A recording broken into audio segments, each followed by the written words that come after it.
Dalam dunia di mana kebenaran sering terselimuti misteri, kisah dalam film Vina Sebelum 7 Hari mengajak kita menyelami bagaimana kuasa tidak terlihat berusaha mengintervensi kehidupan manusia. Melalui fakta Alkitab kali ini, kita akan selami bersama bagaimana kuasa gelap mencoba mempengaruhi kehidupan beberapa tokoh kunci dalam sejarah kepercayaan iman kita.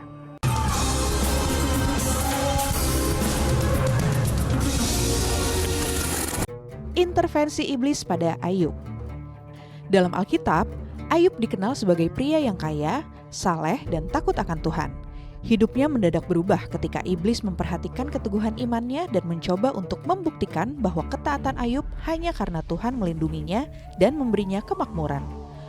Tuhan, yang percaya pada kesetiaan Ayub, mengizinkan iblis untuk mengintervensi dengan menguji imannya, namun dengan syarat tidak boleh mengambil nyawa Ayub. Ayub 1 ayat 12. Iblis kemudian mengambil tindakan dengan menghancurkan semua yang dimiliki Ayub, termasuk keluarganya, kesehatannya, dan harta bendanya, untuk melihat apakah Ayub akan tetap setia kepada Tuhan. Ujian demi ujian pun datang dalam serangkaian tragedi yang menimpa Ayub. Namun, Ayub menunjukkan kemurnian imannya dengan tidak menyalahkan Tuhan. Meskipun kehilangan harta, anak-anak, dan kesehatannya, Ayub tetap tidak menyumpahi Tuhan. Tanggapannya yang terkenal akan peristiwa naas yang menimpanya adalah, Tuhan yang memberi, Tuhan yang mengambil, terpujilah nama Tuhan. Menunjukkan kedalaman iman dan keteguhan hatinya dalam menghadapi penderitaan. Ayub 1 ayat 21. Pengujian Ayub berakhir dengan pemulihan yang menakjubkan dari Tuhan. Ayub tetap menjadi orang yang beriman. Hal ini menunjukkan bahwa cintanya kepada Tuhan tidak bergantung pada berkat materi yang diterimanya. Akhirnya, kekayaan Ayub pun dipulihkan bahkan lebih besar dari sebelumnya. Ayub 42 ayat 10. Kisah Ayub mengajarkan kita bahwa meski Tuhan mengizinkan iblis mengintervensi hidup Ayub, namun Ayub kuat dalam ujian iman dan integritasnya. Intervensi iblis saat Yesus berpuasa. Setelah dibaptis oleh Yohanes Pembaptis, Yesus dipimpin oleh Roh Kudus ke padang gurun untuk berpuasa selama 40 hari dan 40 malam. Selama masa puasa, Yesus tidak makan apapun sehingga dia menjadi sangat lapar. Kondisi fisik yang lemah ini dimanfaatkan oleh iblis sebagai kesempatan untuk mencobai dan mengintimidasi Yesus. Matius 4 ayat 1-2. Iblis menguji Yesus dengan 3 percobaan yang berbeda. Pertama, iblis menantang Yesus untuk mengubah batu menjadi roti, menggodanya untuk menggunakan kekuasaannya untuk memuaskan kebutuhan fisiknya sendiri. Kedua, iblis membawa Yesus ke puncak bait Allah dan menantangnya untuk melompat ke bawah, mencoba memaksa tindakan spektakuler yang akan menuntut Allah untuk bertindak.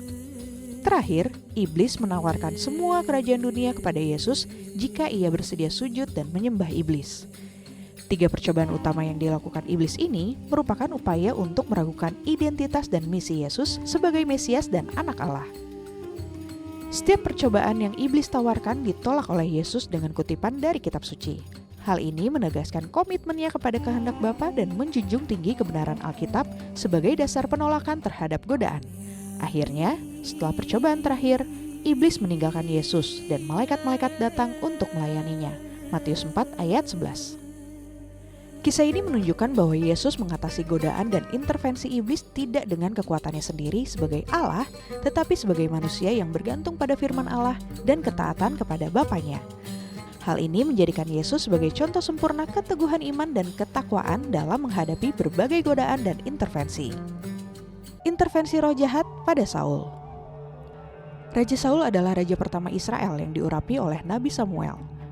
Pada awal pemerintahannya, Saul adalah raja yang dipilih oleh Tuhan. Namun seiring waktu, dia mulai menunjukkan ketidaktaatan terhadap perintah Tuhan. Ketidaktaatan Saul mencapai puncaknya ketika dia tidak sepenuhnya menaati perintah Tuhan untuk memusnahkan semua orang Amalek dan segala miliknya. 1 Samuel 15. Akibat dari ketidaktaatannya, Tuhan menolak Saul sebagai raja dan roh Tuhan meninggalkan dia, digantikan dengan roh jahat yang mengganggunya. 1 Samuel 16 ayat 14. Setelah roh Tuhan meninggalkan Saul, roh jahat mulai mengganggunya, menyebabkan Saul mengalami kesedihan dan gangguan mental yang sangat parah.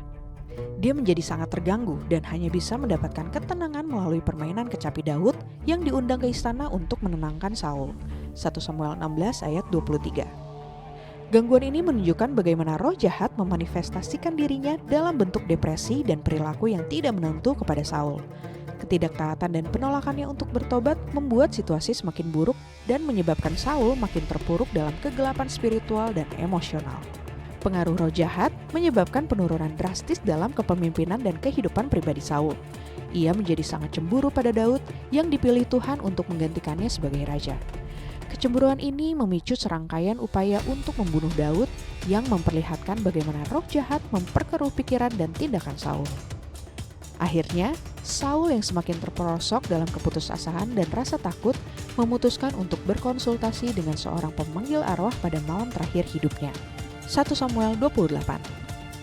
Saul dan anak-anaknya kemudian tewas dalam pertempuran melawan orang Filistin yang menandai akhir tragis dari raja yang dipilih namun jatuh dari kasih karunia Tuhan. Kisah Saul mengajarkan kita tentang bahaya ketidaktaatan dan penolakan untuk bertobat. Roh jahat yang menguasai Saul adalah konsekuensi dari penolakannya terhadap perintah Tuhan dan ketidakmauannya untuk memperbaiki jalan hidupnya. Ini adalah peringatan bagi kita semua untuk tetap setia dan taat kepada Tuhan agar tidak jatuh dalam kegelapan spiritual seperti yang dialami Saul.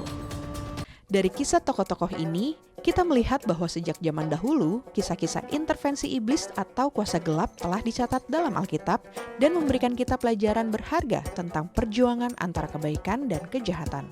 Oleh sebab itu, diperlukan kekuatan iman dan keteguhan hati dalam menghadapinya. Semoga fakta Alkitab kali ini membawa pencerahan dan memperkuat kepercayaan kita bahwa walaupun kegelapan mencoba mengintervensi, namun cahaya kebenaran dalam Kristus selalu menerangi kita orang percaya. Jika Anda diberkati atau terinspirasi oleh program Fakta Alkitab, mari hubungi layanan doa kami di nomor 0822 1500 2424 dengan memastikan bahwa Anda diberkati melalui program Fakta Alkitab. Bagi Anda yang sedang bergumul atau butuh didoakan, mari hubungi kami segera di nomor yang sama karena tim konselor kami selama 24 jam siap melayani dan berdoa untuk Anda. Demikian Fakta Alkitab hari ini, Tuhan Yesus memberkati.